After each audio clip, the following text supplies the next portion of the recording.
Hello everyone, welcome to Visionary Classes. Here we are with the lecture number 1 for the NTA NET 2019 paper 1 question answer. So I request you to subscribe our channel and contact us for the latest study material. So here we are with the data interpretation question for the first one. So the table below embodies the data on the number of students admitted in the three different colleges A, B, C during the different years 2014 to 2019. This is the question given. Okay.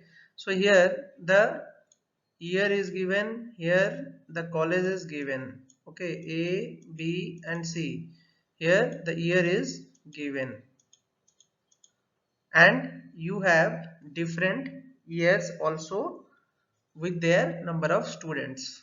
So the first question asks, in which college was the number of students admitted in the year 2016 second lowest and the number of students admitted in the year 2018 minimum respectively? This is the question. So to answer this question, you should know the number of students admitted in the year 2016. Okay, so in the 2016 you can see the number of students admitted in 2016 second lowest was for the college C. This is 1900. Okay, so this is the 1900, that is for the second lowest. Okay, the number of students admitted in the year 2018 minimum respectively 2018 if you see the minimum one, the minimum in 2018 was from college A, that is 2200. So the answer will be college C and college A. So our answer is college C and college A. In the next question, it asks, what is the approximate percentage increase in the number of students admitted in the college A in the year 2016 as compared to previous year? In this question, you should remember the percentage increase formula or percentage change decrease formula. So this is the formula. You should always remember this formula because it is coming repeatedly in the examination. So the percentage increase formula is the final value minus initial value divided by initial value into 100. So it asks, what is the approximate percentage increase in the number of students admitted in the college A in the year 2016 as compared to the previous year? So this is the 2016. Okay, if we compare to the previous year, so in the previous year we have 1500. In the 2016 it is 1700. So 1700 minus 1500 divided by 1500 into 100 will give rise to 13.3%. So your answer will be approximately 13%. This is the answer. The next question they ask, what is the difference between the total number of students admitted in college A overall year together and the total number of students admitted in the college C in the 2018 and 19 together? This is the question. So for this you have to add all the students in the college A. As I have mentioned, all the number of students in college A, for this you have to just add. This is a mathematical calculation, simple. So you should forget the zeros, you just add the numbers, that will be giving you 102. That will be giving you 102 triple zero. Now, if you consider the number of students admitted in college C in the year 2018 and 2019 together, that will be 2018 2400 is there for the C, and 2019 together it is 1600 is there, 16,000 is there, 24,000 and 16,000, by adding you will get 40,000. So if the difference you should take, it will give rise to 6200. That is the answer. In this question, they ask the total number of students admitted in college C over the years was approximately what percentage of the total number of students admitted in all the three colleges together in the year 2017. This is the question. So for this question, you have to add the total number of students admitted in the college C, that is this, and the total number of students that is in 2017. This is the thing. So it asks exactly what percentage of student having the total number of C is equal to the X percentage of our total number student in the 2017. So if you write, you should write 10600 is equal to X percentage. This is X percentage. This is X percentage means X by 100 into 6300. This is the thing. Okay, so you should write like this. So here you just have to calculate the X, that is coming 168 percentage. So this is the answer.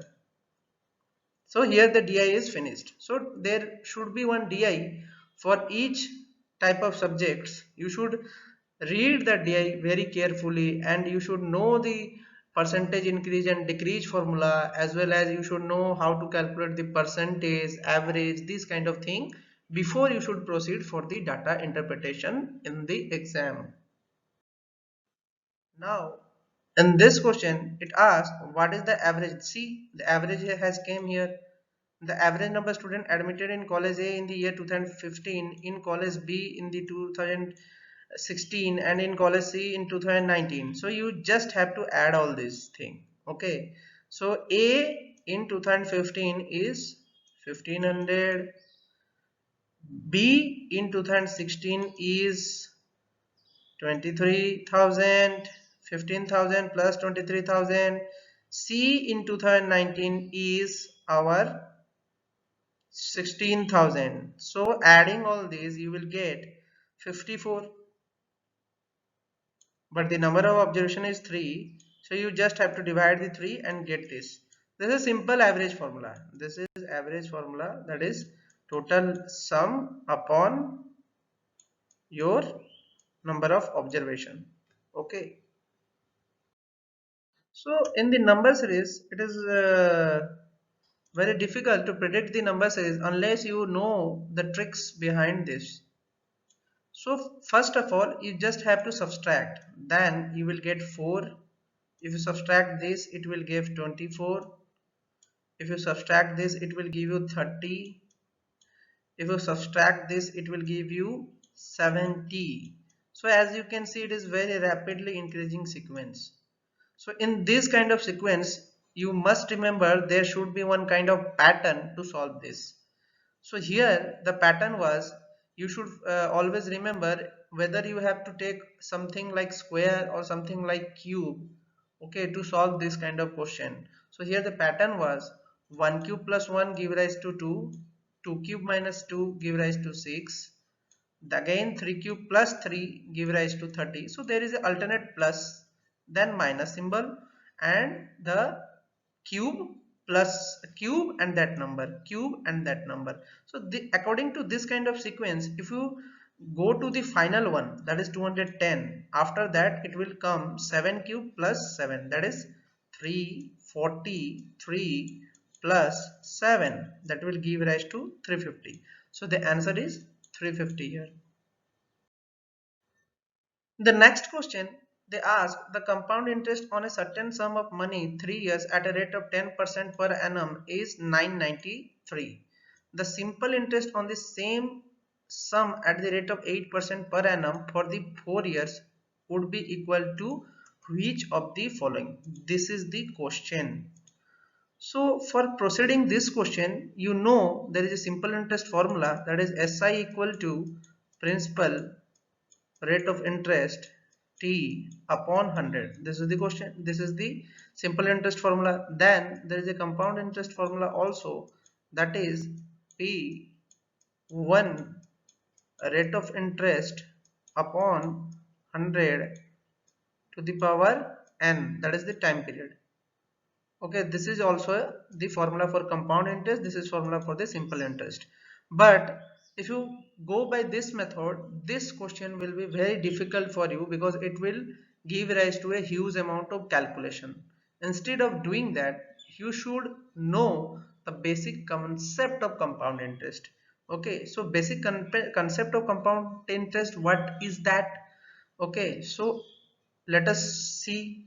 सो अगर बात करें आपके पास x money है और आप एक particular point of rate of interest में 1 साल के बाद आप उस मनी को देख रहे हैं, तो वो समथिंग कुछ x plus Y sum of money बन चुका होगा। अगर हम नेक्स्ट ईयर भी उसी इंटरेस्ट रेट ऑफ इंटरेस्ट के साथ उसी टाइम इंटरवल के साथ दोबारा देखेंगे तो हमारा जो कंपाउंड इंटरेस्ट में क्या होगा कि कंपाउंड इंटरेस्ट में नेक्स्ट ईयर के लिए इस मनी, ये जो मनी जो सेकेंड ईयर में आ चुका है उस मनी पे फिर वो इंटरेस्ट लगेगा। इस तरीके से वो चलता है।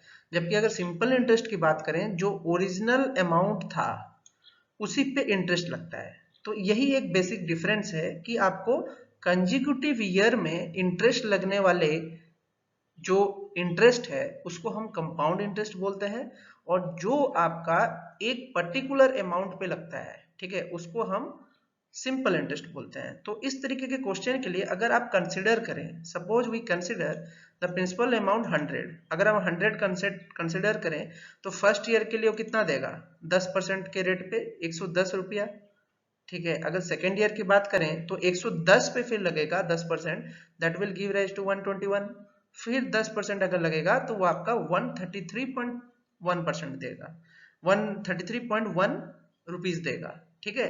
तो ये आफ्टर थर्ड ईयर का अमाउंट है। तो ये क्या हुआ, आफ्टर थर्ड ईयर में आपको इतना अमाउंट मिला है। तो आपने ओरिजिनली कितना लगाया था, 100 रुपया, ठीक है। तो 133 और 100 को जब हम माइनस कर देंगे तो हमारा क्या आएगा, 33.1। ओके, सो ये क्या है, ये आपका कंपाउंड इंटरेस्ट है। जो इंटरेस्ट आया है वो आपका 33.1 ही है, ठीक है। तो आपने देखा कि 33.1 जो है वो 100 रुपए के प्रिंसिपल पे लग रहा है, ठीक है। 100 रुपए के प्रिंसिपल पे लग रहा है आपका जो है क्या, कंपाउंड इंटरेस्ट जो है वो 100 रुपए के प्रिंसिपल पे लग रहा है। अगर हम बात करें, क्वेश्चन में गिवन है कि 993, तो 993 वाले कंपाउंड इंटरेस्ट पे कितना रुपए लगेंगे, 3000। अगर हम इस फॉर्मूले के बेसिस पे जाएं तो वी विल गेटिंग 3000। ओके, सो अगर 3000 की हम बात करें, ठीक है, 3000 का प्रिंसिपल पे अगर हम ऐसा ही निकालते हैं क्योंकि वही हमारा ओरिजिनल प्रिंसिपल है, तो 3000 के प्रिंसिपल पे अगर हम ऐसा ही निकालेंगे तो हमारा वो 960 रुपीज देगा, जो कि आपका ऑब्वियसली कंपाउंड इंटरेस्ट से कम होगा। इसी वजह से compounding interest gives you higher return. Okay, so आपका आंसर 960 था।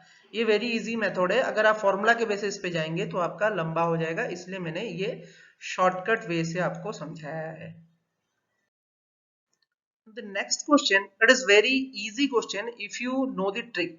Okay, so pointing towards a man, a woman said, his wife's father is husband of my mother's only daughter. How is the woman related to man? This question is very easy if you draw a flow diagram for answering this question. Suppose if we consider a woman pointing towards a man, woman is saying, so you should take the woman, और जहां पे भी आप women लेंगे वहां पे उसके नीचे उसका सेक्स भी जरूर लिखेंगे, that is female, he is female, so woman is female, you have written female. Now she is pointing towards a man, that is male, man is male.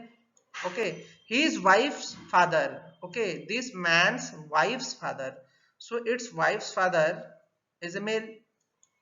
Okay, it's wife's father is a male. Okay, its wife's father is the husband of my mother's only daughter, husbands of my mother's only daughter। अगर हम बात करें women की mother की only daughter की, तो वो women खुद ही है, वो वुमेन जो है वो खुद ही, वो अपने मम्मी की अकेली बेटी है, ठीक है। तो हम अगर बात करें, अगर वो वुमेन खुद ही अपने मम्मी की अकेली बेटी है, तो आपका how is the women related to man की अगर हम बात करें तो मैन और वाइफ जो है वो तो क्या हुए, मैन और वाइफ जो हुए, ये जो वुमेन है और ये वाइफ का, मैन का वाइफ का जो फादर है, इन दोनों के बीच में क्या रिलेशन होगा, दीज आर स्पाउस, ये हस्बैंड वाइफ है, कौन, वुमेन, और जो मैन की वाइफ की फादर है, ये दोनों तो हस्बैंड वाइफ है, दोनों स्पाउस हैं एक दूसरे के। सो दैट्स वाई क्या होगा, ये उसकी सास होगी और ये इसका ससुर होगा। तो इस वजह से क्या होगा, जो मैन है उसकी मदर इन लॉ जो होगी वो ये वुमेन होगी। This is very easy if you just draw a flow diagram to answer this kind of question. Always use flow diagram than relate to yourself. In the next question, it asks if the word teacher is coded TGACCV and surgeon is coded as PMGETSU in a certain code, then which of the following will represent the word conquered in that language? इस तरीके के question के लिए मैंने पहले भी tricks बता चुका हूं कि आपको इस तरीके के क्वेश्चन के लिए आपको पहले नंबरिंग करना ही जरूरी है. Numbering is the best thing you can remember. If you right A to Z alphabetically, then number this from ascending as well as from descending type, so you can answer it very easily. Suppose आप consider करें teacher में T है. Okay, teacher में T जो है अगर front side से हम देखें तो T जो है वो 20th पोजीशन पे है. ठीक है, अगर हम बात करें टीचर जो T है वो 20th पोजीशन पे है और ये आपका नेक्स्ट वाला जो T है वो आपका कौन से पॉइंट पे है? 7वें पॉइंट पे है. ठीक है, 7वें पॉइंट पे है. ठीक है, तो उसी तरीके से आप अगर नंबरिंग कर दें यहाँ पे, ठीक है, नंबरिंग कर दें यहाँ पे, हम अगर यहाँ पे नंबरिंग करें 20, ठीक है, E की बात करें तो E है 5 पे. ठीक है, A की बात करें 1 पे है, C की बात करें 3 पे है. ठीक है, H की बात करें अगर हम H की बात करें दैट इज इन 8 पोजिशन. ठीक है, E की फिर दोबारा बात करें तो वो 5 पे है. ठीक है, अगर R की बात करें, ठीक है, कितने पे है? 18th पे है. ठीक है, अगर T की हम फिर दोबारा बात करेंगे तो ये 20th पे आ जाएगा. ठीक है, अगर C की आप बात करोगे तो ये 3 पे आ जाएगा. ठीक है, J की आप बात करोगे तो वो फिर आपका 10 में आ जाएगा. ठीक है, तो इस तरीके से अगर हम ऑब्जर्व कर रहे हैं, आप खुद देख सकते हैं, इस तरीके से आप अगर ऑब्जर्व कर रहे हैं तो आपका 18 और 20 के बीच का डिफरेंस जो है वो कितना आ रहा है? 2. 5 और 3 के बीच का डिफरेंस कितना आ रहा है? 2. 8 और 10 के बीच का डिफरेंस कैसा आ रहा है? 2. तो आप नंबरिंग करेंगे तो और इजी से समझ पाएंगे. इसलिए नंबरिंग बहुत जरूरी होता है कि आप इस तरीके से नंबरिंग करके फिर इस चीज को दोबारा नंबरिंग करें. ठीक है, यहाँ पे नंबरिंग करें तो ये बहुत जल्दी बनेगा ये question. Instead of thinking you should number it first. This is very easy. The very easy trick you should remember. You should number it first, then use the answer. So the answer was plus 2 minus 2 plus 2 minus 2 plus 2 minus 2 concept was there. So for the concord, the answer was F P Q A P M E. This is the answer. Okay. The next question they ask, a solid is in the form of cylinder with a hemispherical end. The diameter of the cylinder is 1/3 of its sides excluding the hemispherical end. The total length of the solid including the hemisphere end is 56 centimeter. What is the surface area of the solid? This is the question. So before this you should know all the various type of mensuration. ये mensuration का question है. mensurationsमें आपको figure जानना है. Figure का area like circle है, spear है, hemisphere है, सिलेंडर है, कोन है, फ्रस्टम है. तो आपका हर तरीके के फीचर्स का आपको सरफेस एरिया, वॉल्यूम ये वगैरह जानने की जरूरत है. आपको वॉल्यूम और सरफेस एरिया याद होना चाहिए सभी चीज का. तो इस क्वेश्चन का जो डायग्राम था कुछ इस तरीके से था. ठीक है, जहां पे आपका डायमीटर ऑफ सिलेंडर की बात करें तो डायमीटर ऑफ हेमिस्फीयर ही होगा. ठीक है, अगर हम बात करें that is 2 into radius that is 2r. We have taken it 2r. ठीक है, तो उसने बोला है कि डायमीटर जो है 2r that is 1/3 of the height of the cylinder part only. That is 1/3 of h. So h will be 6 times of r. तो अगर हम टोटल लेंथ बात करें किसका, हम टोटल लेंथ की बात करें, total height of the figure की बात करें, दैट मीन्स कि h यहां से r होगा इतना और यहां से r होगा, h plus 2r that is 8r. That will become 8r. 8r given 56. Then r is given 7. r जो है वो आपका 7 है. तो surface area of the figure we know that the surface area of this figure will be 4 pi r square for the two hemisphere that is 2 into 2 pi r square plus 2 pi rh that the cylinder surface area. So by calculating the maths portion you will get 2464. That is the answer. This is the answer. You should remember it. This question it is coming from the higher education. So इस तरीके के questions के लिए आपको पढ़ना ही होगा क्योंकि ये हमारा हायर एजुकेशन का पार्ट है कि किस तरीके से हमारा हायर एजुकेशन डेवलप हुआ था. ठीक है, तो अगर हम बात करें सबसे पुराने कमीशंस की तो उसमें आएगी आपकी राधा कृष्णन कमीशन, जो कि 1948 से 49 के बीच में था, जिसने एम किया था कि at education in university and its functioning of the university. ठीक है, मतलब ये इसका जो मेन काम था वो बेसिक एजुकेशन प्रोवाइड करना यूनिवर्सिटी और लेवल पे और उसकी फंक्शनिंग को देखना। ठीक है, फिर आया था आपका मुदलियार कमीशन। ठीक है, मुदलियार कमीशन था 1952 से 1953, जिसमें सेकेंडरी एजुकेशन को स्ट्रेस दिया गया under the doctor A Lakshmi Swami. Mudaliar inquiry into the problems of the secondary education and aimed at organization and content of the education and relationship to the primary and the higher education। ठीक है, तो इन्होंने setup किया था हमारा relation to the primary and higher education के बीच पे। तो आपका मुदलियार कमीशन जो था वो सेकेंडरी एजुकेशन पे फोकस था। राधा कृष्णन जो था वो आपका यूनिवर्सिटी पे फोकस था। ठीक है, बात करते हैं next, that is the Kothari commission, that is 14 July 1964 to 29 June 1966। An ad hoc commission was set up by Government of India to examine all the aspects of the educational sector। यहाँ पे आपका सारा एजुकेशन पे setup को हमने यहाँ पे deal किया हुआ है। ठीक है, तो Kothari commission was for every kind of education sector development. ठीक है, अगर क्रोनोलॉजिकली बात करें तो आपका Radha Krishnan, then Mudaliar, then Kothari, this is the correct sequence. Okay, I hope आपको सारे लेक्चर समझ में आए होंगे। If you have some doubt you can ask me in the comment box, I will clarify your doubts. Have a nice day.